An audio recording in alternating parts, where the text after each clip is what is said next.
కథానాయకుడు ఈయనే సార్. సినిమాలో చూపించినట్టుగా కథానాయకుడు ఈయనే సార్. కథానాయకుడికి ఎప్పుడు ఏ బటన్ నొక్కాలో తెలుసు సార్. అక్కడ గ్రౌండ్ ఏజెంట్ కూడా తెలియదు. మీరు చూసుంటే సినిమా ఎక్కడ బటన్ నొక్కాలో ఆయన తెలుసు.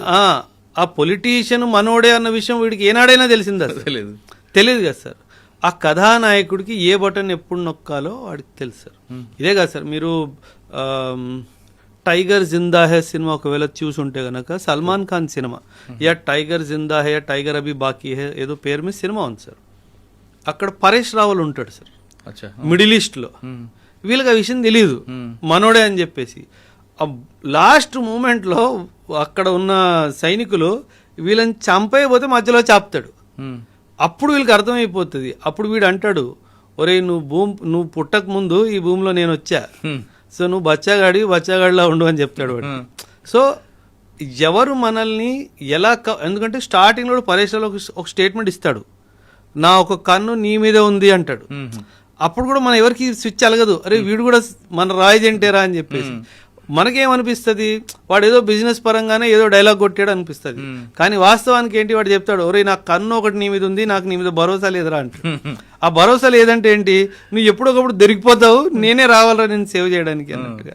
సో ఆ డైమెన్షన్ లో సార్. సో ఖచ్చితంగా కవరప్స్ ఉంటారు సార్, ఖచ్చితంగా కవరప్స్ ఉంటారు. కానీ మీరు అన్నట్లుగా వాళ్ళు దేశం కోసం అంకితం అవుతున్నారు కాబట్టి కుటుంబం అవన్నీ ఆలోచించారు సార్. వాళ్ళకి శాలరీస్ ఎలాగ ఉంటాయండి?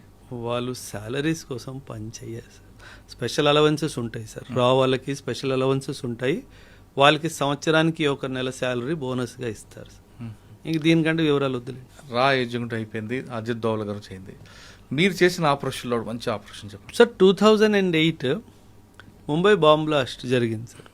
2008లో ముంబై బాంబ్ బ్లాస్ట్ జరిగింది. ఆ ముంబై బాంబ్ బ్లాస్ట్లో మన దేశం ఒక రిప్లై ఇవ్వాలి కదా సార్. అవును, అటాక్ చేయాలో ఏదో ఒకటి చేయాలి. అప్పుడు మాకు ఆర్డర్స్ ఏమొచ్చాయంటే sir, you deploy in the borders అన్నట్టుగా కొన్ని సర్వేలెన్స్ ఎక్విప్మెంట్స్ని పెట్టండి అన్నట్టుగా కొన్ని ఆదేశాలు మాకు వచ్చాయి సార్. అంటే 2008 వరకు నేను నార్మల్ యూనిట్లో ఉన్నాను, పీ స్టేషన్లో ఉన్నాను. అకస్మాత్తుగా బార్డర్కి వెళ్ళాలి, అకస్మాత్తుగా యుద్ధం అయ్యే అవకాశం ఉంది. చూడండి ఎలా పల్స్ మారిపోతుంది, మైండ్లో పల్స్ ఎలా మారిపోతుంది సార్. ఇన్స్టెంట్గా ఓవర్ నైటే ట్రావెల్, డే టైంలో ట్రావెల్ చేయడం తెలియలేదు. డే టైంలో ట్రావెల్ చేస్తే ఎనిమీ సర్వేలెన్స్ సిస్టమ్ ద్వారా తెలిసిపోతుంది. ఓవర్ నైట్కి వెళ్ళి దొంగచాటున బార్డర్ దగ్గర ఒక సర్వేలెన్స్ ఎక్విప్మెంట్ పెట్టాలి అంటే ఆషామాషిగా. అంటే దట్ వాజ్, అండ్ ఆ సర్వేలెన్స్ ఎక్విప్మెంట్ ద్వారా మనం ఎనిమీ డీప్ టెరిటరీలో చూడాలి అంటే ఒక హైట్ మీద పోవాలి సార్. దాన్ని మాస్ట్ అంటారు, MAST, మొబైల్ మాస్ట్ ఉంటుంది. 30 మీటర్స్ హైట్ మీద మొబైల్ మాస్ట్ మీద సర్వేలెన్స్ ఎక్విప్మెంట్ పెట్టి ఎనిమీ లోపలికి డీప్గా 12 కిలోమీటర్ల లోపలికి చూడాలి అని మాకు ఆదేశం. ఇమాజిన్, నువ్వు 30 మీటర్స్ హైట్లో కూర్చొని ఉన్నావు, చిన్న తప్పు నీ లొకేషన్ వాడికి దొరికితే ఇంకేది మిగలదు. వాడికి తెలుసు 2008-26 ముంబై బ్లాస్ట్ జరిగింది, అటాక్స్ జరిగాయి, భారత్ ఏదో ఒకటి చేస్తుందని చెప్పి వాడు కూడా కాపు కాసుకొని కూర్చుంటాడు కదా సార్. ఒక చిన్న మూమెంట్ తప్పు నువ్వు ఎక్కుతున్న సౌండ్ వల్ల వాడికి తెలిసినా, నువ్వు ఎక్విప్మెంట్ సెటప్ చేస్తున్న సౌండ్ వల్ల వాడికి తెలిసినా, నువ్వు అబ్జర్వ్ చేస్తున్నావు అన్న రేడియో ఫ్రీక్వెన్సీ సిగ్నల్స్తో కూడా వాడికి తెలిసినా, నీ communication silence, though communication was completely silence, radio set open చేయడానికి వీల్లేదని చెప్పేశాడు సార్. అబ్జర్వేషన్ ఇవ్వాలి, అబ్జర్వేషన్ చేసి కింద కమాండ్ పోస్ట్కి ఇవ్వాలి, ఏం చేయాలో మీతో సంబంధం లేదు. అంటే పరిస్థితి ఎలా అయిపోయిందంటే, ఇటు కదలలేము, ఇటు ఒక చిన్న సౌండ్ చేయలేము, వాడేమో మనల్నే చూస్తున్నాడు, వాడు ఎప్పుడు ఎలా రియాక్ట్ చేస్తాడో తెలియదు. అంటే ఫస్ట్ టైం ఆ పోస్ట్ ఎక్కడది? రాజస్థాన్ బోర్డర్. ఫస్ట్ టైం లైఫ్లో సార్ భయం అంటే ఏంటో అర్థమైంది సార్. ఆ రోజు రాత్రి అమ్మ ఇంత భయంకరంగా ఉంటుందా ఎక్స్పీరియన్స్. అండ్ మీరు డైరెక్ట్ ఫైరింగ్ రేంజ్లో ఉన్నారు సార్. వాడు మా అయితే ఒక్కసారి మిస్ అవుతాడేమో, రెండోసారి మిస్ అవడు.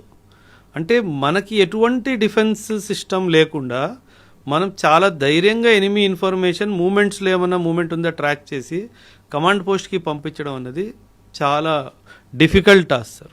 సో ఆ రోజు ఫస్ట్ టైం నాకు అర్థమైంది, అంటే చిన్న తప్పు జరిగితే చచ్చిపోతాము అంటే ఎంత సీరియస్నెస్గా చేయాలి. అంటే సార్ మన బాడీలో ఒక చిన్న షైనింగ్ ఐటమ్, ఆ పెన్ను పెట్టుకున్నా సరే ఆ పెన్ను షైన్ అయింది అనుకోండి, ఏమంటారు, కనిపించింది అనుకోండి రాత్రిలో, బుల్లెట్ అటే వస్తుంది. అవును. సో చాలా తస్మాత్ జాగ్రత్త అంటాం కదా సార్. అంటే మీ గురించి ఏం తెలియకుండా మేము ఈ షూస్ ఉన్నాయనుకోండి సార్, ఈ mobile mast iron elevated post sir. Iron మీద కాలు పెడితే సౌండ్ వచ్చింది కదా సార్, దీనికి బట్ట చుట్టుకోవాలి అని సౌండ్ రాకుండా. అంటే నాకు కడియం వేసుకుంటాను కదా సార్, ఆ కడియం రాడ్ తగులితే సౌండ్ సౌండ్ వస్తుంది. కడియం మొత్తం చేసుకొని దాన్ని దారంతో కట్టి, దానికి కూడా లైట్ పడితే ఆ light వస్తది. దారంతో కట్టేయాలి దీన్ని. మ్మ్. సో అంటే చిన్న చిన్న విషయాలు చాలా జాగ్రత్తగా ఉంటే గానీ అలాంటి ఆపరేషన్స్ ఎగ్జిక్యూట్ చేయలేము సార్.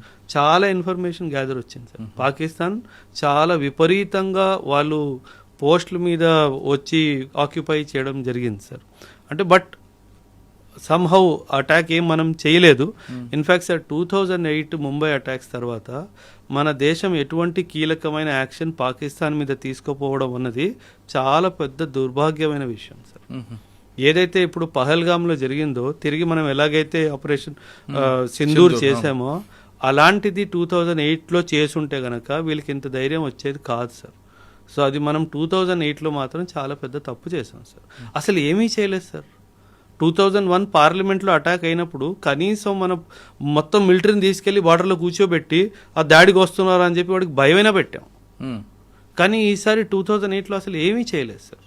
అంటే కొన్ని స్ట్రక్చరల్ చేంజెస్ వచ్చాయి, ఆ తర్వాత ఎన్ఎస్జీ హబ్స్ కొత్తగా పెట్టడం జరిగింది, అవన్నీ జరిగాయి. కానీ ఒక వాడికి బుద్ధి చెప్పే ఒక్క విషయం చేయలేదు.